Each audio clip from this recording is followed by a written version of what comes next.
In 2018, I hit my highest amount of debt, which was a little bit over $82,000.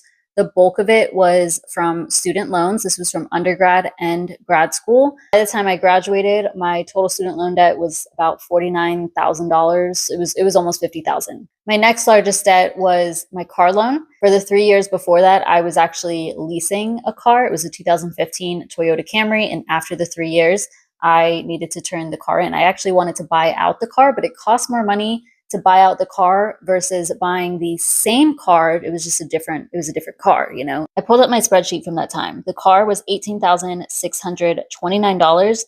Next highest debt would be the money I owed my sister. So as I mentioned, I was living with my sister.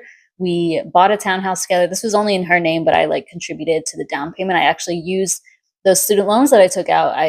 That's what I used for the down payment, a few thousand of that.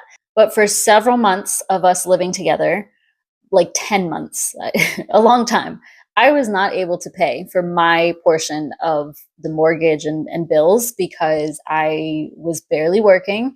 I had all this debt. I had to start paying back my student loans. I was really struggling. And honestly, I had a spending problem. So I was making a little bit of money. And if I was stressed out or feeling any type of way, I would go and shop because that's what would make me feel better. So I was just going into further credit card debt. I wasn't able to keep up with paying my sister. And obviously I have an awesome sister because she never said anything about it. She never was like, where's my money? Or you can't live here. Like she literally, like one day I'm gonna pay her back more than I've already paid her back the money, but one day I will do more. I have here 7,650. And then the rest of it was credit card debt. So July 2018, it was at about $6,566 of credit card debt.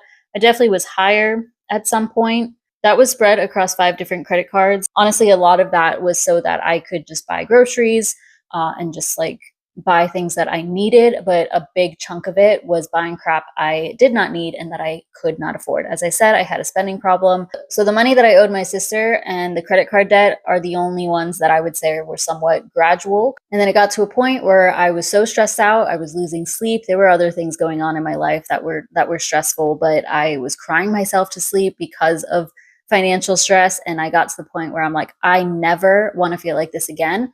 What do I need to do to take control? And I got obsessed. I could have tackled my debt probably faster. I thought it would take me like 10 years. So I was like, oh, I'll try to do it in 6 years. But then I was like, no, I can probably do this in 4. I started consuming a lot of debt payoff content, but it took me 5 years. So became officially completely debt-free in 2023, and I have stayed debt-free since then.